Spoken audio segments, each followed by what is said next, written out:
அரங்கரும் அடியேனும் ஓம் அகதீஷாய நம. அரங்கமுருகா நினது திருவடி சரணம். திருக்குறள் உட்பகை.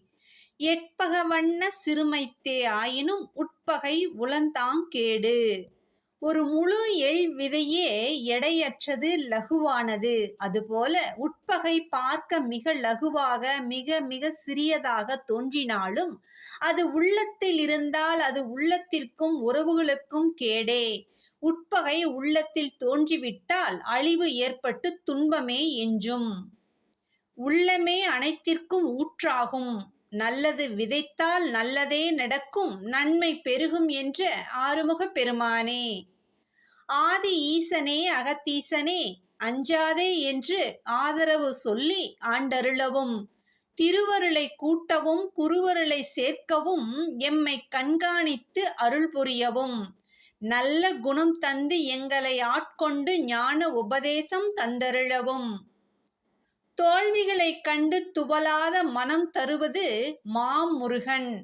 தேடிக்கொண்ட பகையனைத்தும் இல்லாது துரத்தியது அவன் கருணை. நம்மை ஆளும் ஆறுமுக அருட்தெய்வம். அகத்தீஸ்வரா, ஞானம் பெறுவதற்கு எவை தடைகளாக இருக்கின்றன? விருப்பு, வெறுப்பு, கோபம், பயம் இவைகள்தான் தடையே. இவற்றை நீக்கவில்லை என்றால் ஞானத்தின் பாதையில் முன்னேற இயலாது. ஐயனே, விருப்பத்தை எப்படி போக்கிக் கொள்வது? விருப்பத்தை வைராகியம் என்னும் அறம் கொண்டு அறுத்தெறிய வேண்டும். வெறுப்பை எப்படி நீக்குவது?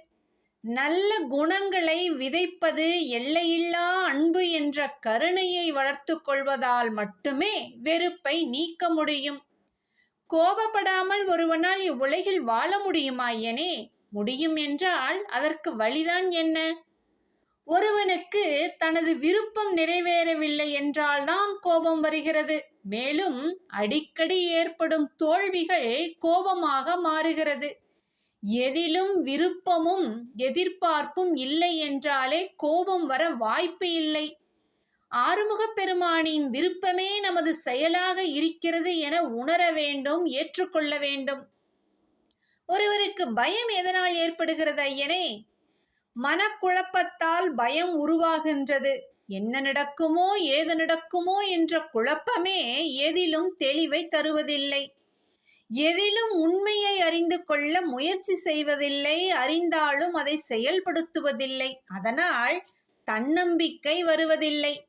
எதிலும் நம்பிக்கை இல்லாதவனுக்கு எப்படி தன்னம்பிக்கை ஏற்படும்? பயமே அவனை சூழ்ந்து கொள்ளும்.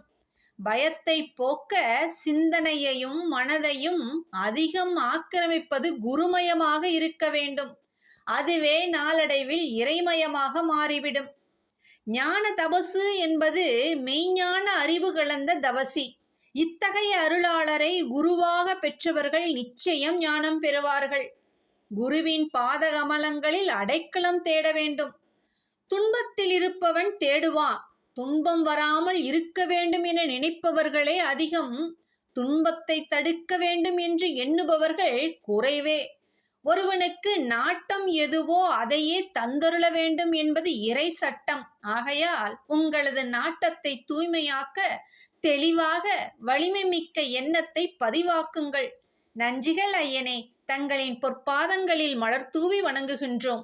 மெய்ஞானத்தை நாடுவோம். நாட்டமெல்லாம் சத்குரு பாதமே என்று சரணடைவோம். குருவின் அருளோடு பணிவான காலை வணக்கம்.